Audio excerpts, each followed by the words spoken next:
Chapter 4, the Holy Trinity. And how do we do that? First place is we got to start changing the way our hearts think. Well, technically our minds, because our heart is just an organ, technically, if we're being honest. But you know what I'm saying? Change the way our minds think. We need to start realizing that even though we have our differences, we are all the same. And stuck in the same boat, I might add, okay?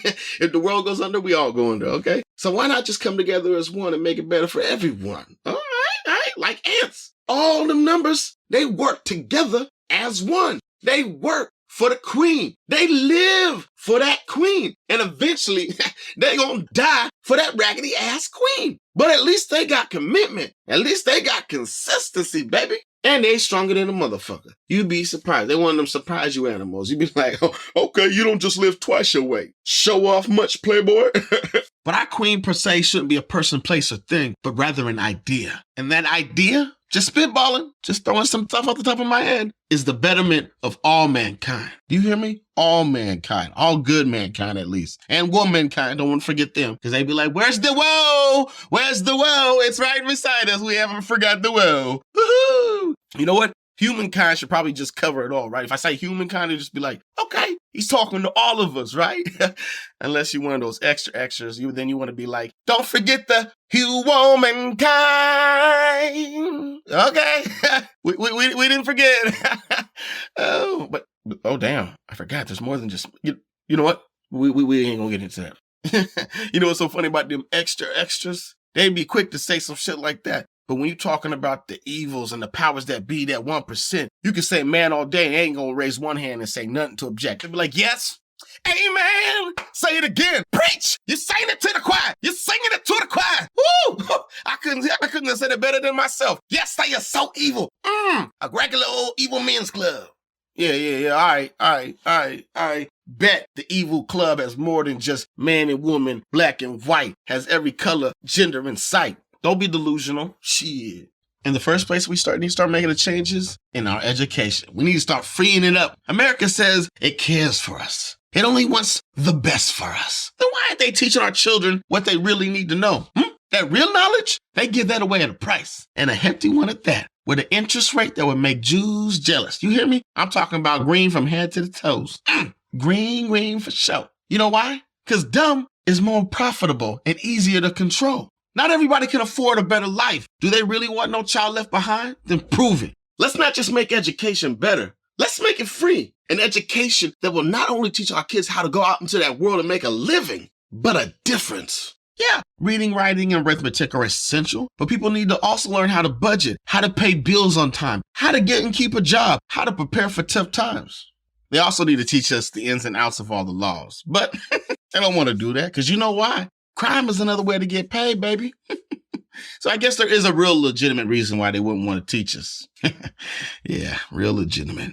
Now, the next step we need to do is freeing up our healthcare.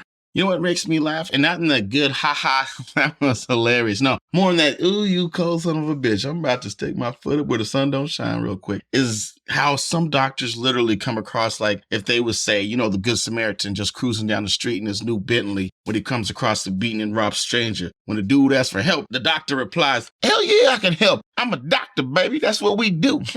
Now, quick question before I get to any of this helping. Do you got any cash on you or any type of form of currency? To which the stranger replied, you kidding, right? Do you not see the state I'm in? Did you forget your glasses? Didn't put your contacts in? I am what they call beating the fuck up, okay? And they didn't just do it because of my political stand. Quite to the contrary. It was because they was desperate and hungry than a motherfucker. One dude, I think he was just doing it for the thrills because he kept laughing and saying he was getting his rocks off. I'm just glad they got the fuck out, okay? But if it isn't obvious, I'm broke, but still, can you help a brother out? Ooh. Wow, yeah, I'd love to. Yes, I love it. I love it indeed. Ask anybody, honestly. I'm the first cat on the scene to help anybody. That's me, trust me. I helps. But see, here's the thing. Here is the thing. You know, after I became a true doctor, I had to take this hypocritical oath along with a couple other oaths. Basically, long story short, I don't want to waste your time, but my time is money. That I'm living that good type of life. You see what I'm saying? Good news for you, though, is the hospital's really not that far. A little bit further, yes, if you gotta crawl. But again, not too far. So if you just crawl your way there, fill out the proper forms, and get approved, you'll be seeing me soon again in no time. And I don't like to toot my own horn, but I make Dr. Strange look like an average first-year med student. Do you hear me? Do you hear how well I be pimping the body? Okay, yeah, you sound like top notch, grade A. So do you think I can get a ride to the hospital at least so I can see if I'm approved or anything? Ooh, you definitely got a lot to ask today, don't you? Okay, what did I say earlier? I said I love to help. Ooh, I'd love to jump in there and pull you up into my wagon and help you. But see, this ain't no wagon. This is a Bentley, fresh. Again, like I was saying, I'm Mr. Helps. But see, here's the thing. We ran into another problem.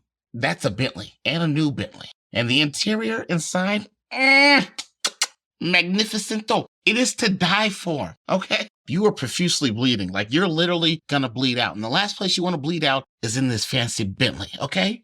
I don't mind bleeding out in there. Oh, I'm sorry. I misspoke. The last place that I would want you to bleed out is in that fancy Bentley. Because it's a fancy Bentley, of course. But you know what? We need to stop this small talk and all the chit chat because I'm about to be late for work and you're definitely going to be late for life if you don't get to crawling. You see what I'm saying? So we need to part our ways. But I'll see you again soon in no time. Again, if you get a pre-approved though. Toodles. Yeah, I get it, man. You went to school for a whole bunch of years. You worked so hard. You put in so much time, so much money, so much dedication. And you motherfucking up to your motherfucking eyelids in debt. I get it. No, I totally get it. They grind you, you grind us. It's the beautiful circle of life. No, but I feel like we could definitely do better than that. And that's a motherfucking fact. We just got to try and put a little bit of back into it. Put a little bit of back into it. Because I don't know, man, money being the motivating for why people doing it in the work is why I see some of the most evilest things out there. Hopefully, though, with free up education, it makes it easier for us to accomplish this dream of free healthcare. No longer are people stressed out. We need to take money out of the equation as the main motivator for why people choose their paths in life. Because I don't know about you, y'all can be the judge of this, but for me, looking out into the world, what I see is most people don't get into a job because they like it, or they love it, or they just want to do more of it. Well, I mean, unless, of course, you're a porn star. Then you definitely got to like it, love it, and want some more of it. Otherwise, you definitely got something going on in that brain. A couple loose screws, something's going on that ain't adding up. If I'm being 100, you know? But most people nowadays, they get into the line of work that they choose their career, their path, their thing for the rest of their life, mainly because of the money equation. Is it going to make me good money? Am I going to live a good life, an okay life? And me and my family going to do fine? No, because life has become too hard. Nowadays, people don't got time to think about what morally conflicts us or morally uplifts us. Nah, we just got to chase that bag if we want to stay glad. And if I'm being honest, if I'm keeping it 100, I think it makes God sad watching us scrambling around for nothing. If you want to get into the line of civil servant duties like a doctor or EMT or a policeman, those are the kind of people we don't want to be motivated by money. Nah, we want people that are naturally good at heart and naturally want to help folks out. Because as soon as you start putting money into the equation, that's when things start getting a little crazy, with a little fuzzy. People don't make the right decisions all the time when money's on the line and on your mind. Policeman is the last person that you want getting on a job for money. If they getting on it for money or power, you are fucked. You got yourself a Denzel Washington. And then Denzel Washington's got a whole bunch of other Denzel Washingtons ready to Denzel Washington you. Do you hear what I'm saying? That's the last thing you want. They slapping everybody's mama, taking money from every drug dealer they can see, causing all types of craziness, bodies dropping everywhere. Now that's the last thing you want, okay? Trust me, you want your Supermans on the police force. Niggas there just for the love of it. I love protecting folks. That's exactly why I'm not getting into it, folks. No. And it's not like free healthcare can't be accomplished. Because right now, there's literally 160 countries that is bumping that free healthcare. And there's only 41 without. We out here standing proud and loud, bragging how we the best country around. Yet, we still can't figure out how to get free healthcare. That's cool. I ain't judging. You know, God take care of me, so I'm Gucci.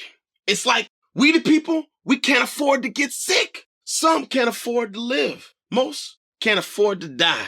A lot, though, they can only afford to sacrifice. And sacrifice we do. Just day and night and day, in and out, on our knees trying to make a way. But I'm done with that. I don't know about you. P.S., a little side note. I feel like people who take that path in life to help serve the community, like the doctors, nurses, firefighters, police, etc., should also be served with the best perks in life, to help them get by. And I haven't thought about what they should be exactly, but honestly, if you take a route to help the community, I feel like the community should help give back. I'm just saying, just throwing out some thoughts into the air. You throw some thoughts back, and let's just see what's cracking with it. Speaking of sacrifices, no one really sacrifices more than soldiers do. So it's not only a sad and dirty tragedy, but also a shame that there's such a thing as homeless veterans. These people who are trained by you, who fight all your little wars and take all your orders, no matter how much of a conflict it may be to them morally, of course. I mean, who are we kidding? There's obviously psychos in the army just trying to exercise their killer rights, but there's also those folks out there just trying to fight that good old fight. And then they come back to their supposed home, a place they've been laying down their lives for, and they've got no place to lay their head? No place to call home other than the alleyways of life, forever to be forgotten. When you think of them like that, it feels like they're nothing more than prostitutes. A different type of prostitute, of course, but nonetheless a prostitute. Someone who sold their body for a cause. Someone you pay to do what you say when you say it, and when you're done with them, you kick them to the curb and move on to the next great thing. It's a shame that people don't see. They don't see the cycle that they stick in their families in. Because, people get impressed by their parents or by their elders that they look up to. Granddaddy was a soldier. Daddy is a soldier. Son wanted to be a soldier. Making more prostitutes to the game. Just like the prostitute game. Dada was a prostitute. Mama was a prostitute. Granddaddy was a prostitute.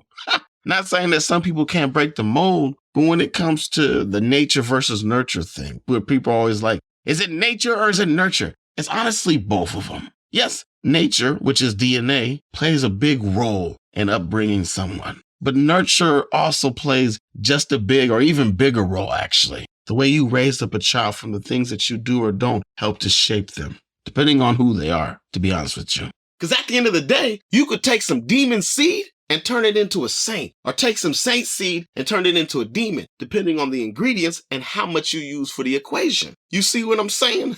A little bit of this, little bit of that. And homeless veterans, they only make up a fraction of the homeless in this ever so growing great country. Then we got homeless children, homeless families, homeless mental patients, all types of different faces from all types of races. And I used to be, a little bit colder in life. I used to think that people are in these situations because they put themselves in these situations. They're not putting in that effort. They're not putting in that work. They're not putting in that hustle. They didn't have that drive. You see what I'm saying? But sometimes it's not as cut and dry as that. Sometimes life is just that hard. That's life. You know what I'm saying? Even where the father's working a job, a mother's working a job, it is still too hard to keep even a shit shack over their kid's head because life around them is too expensive. And landlords out there raising their rent anytime they see fit. Maybe just to kick them out or grab a couple more dollars to go down to the casino with. Either way, folks is out there struggling just to live okay. Or worse than that. The gap between the richer and the poor keeps getting further and further every day. We need to change this. Because last thing we need on the streets is our homeless children, homeless veterans, homeless mental patients. You don't need homeless mental patients out on the motherfucking streets. See, that's one person closer to that Joker status. That's how you get yourself a regular Gotham City. Mental patients on the street not knowing what to do, okay? And how people treat the homeless just keeps getting crazier and crazier. Like now they got some places out there that want to make it illegal not to have a place to call home. What? Oh, okay, so you trying to throw them niggas in jail. And if they get out, they still won't have a house, so they'll go right back to jail, which means they'll be continuously in jail. Which at the end of the day, it just makes another slave to a greedy system. But I vote we do something different.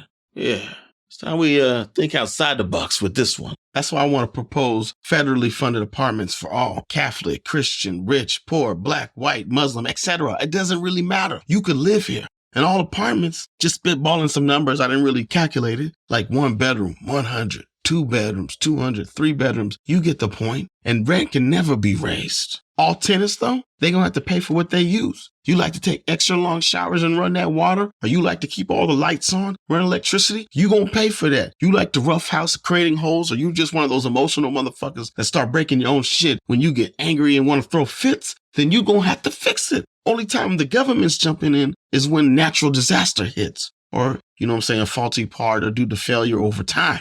Okay? That's when we jumping in. Because people need to take responsibility. But if you roughhousing and expect us to come fill up your house because it's looking like SpongeBob right now, on our dime, you got us fucked up. No, we can't have none of that, okay? You want a rough house, go outside the house. That's all I'm saying. Don't break your own shit. That's the most stupidest thing I've ever seen people do. When people be getting all mad, just, then they start punching their TVs, trashing their PlayStations, throwing their $1,000 phones. I'm like, what in the fuckity fuck? Oh, okay. Seems like somebody here was not taught the value of money. Are you spoiled? Do you work? I'm confused like a motherfucker. And then they regret it like 5 minutes later. Oh, I can't believe I broke my phone and I just got the TV. I'm so mad I can break some more things. Please don't. I don't want to sit here and listen to you cry again because you're gonna break some more shit and then you're gonna realize how stupid that was. Again, I don't want to go through this. I don't even think we can be friends anymore. You know what? Deuces. And it's not like it can't be accomplished. Nah, because right now, there's countries out there doing it big, like Singapore. You know how they fixed their homeless problem? They went out and built some nice public housing. And not only did they let the people live there on the cheap, they let them pay to keep, okay? They didn't reel them in like a fish. And once they had them hooked, start going up $100 here, $100 there, $100 everywhere. Nah, they was like, we ain't playing no games. This gonna be yours. I bet the people was like, dope. Now, with this in motion, people were able to save up more money. Their needs were supplied. They was living that good old life. And when the nation did this for their people, the whole nation succeeded as a whole. The economy was helped out because more money they were saving, the more money they were able to spend out in the streets, which was going back into the community, which was going back into them. One hand helping the other. You feel what I'm saying? No longer were people worrying about and stressing over where they were going to lay their head that night or where their next meal was going to come from, etc., etc. The list goes on. You know how it goes when that list goes on and continues to grow and you dig yourself further down that rabbit hole, how that worry can turn into stress and that stress can turn into crazy and chaotic things leading to death or mental illness or just regular illness. Regardless, though, it leaves the children of the next generation worse off than before. And round the crazy goes. It's like one didn't fly over the cuckoo's nest, nigga. They all flew over the cuckoo's nest. Just feeling crazy in all types of ways. And not only you feeling that, you living amongst a bunch of other folks who are feeling the same pressure, the same heat. I think it's time we change the record. It's time we skip to a new beat. End of chapter 4.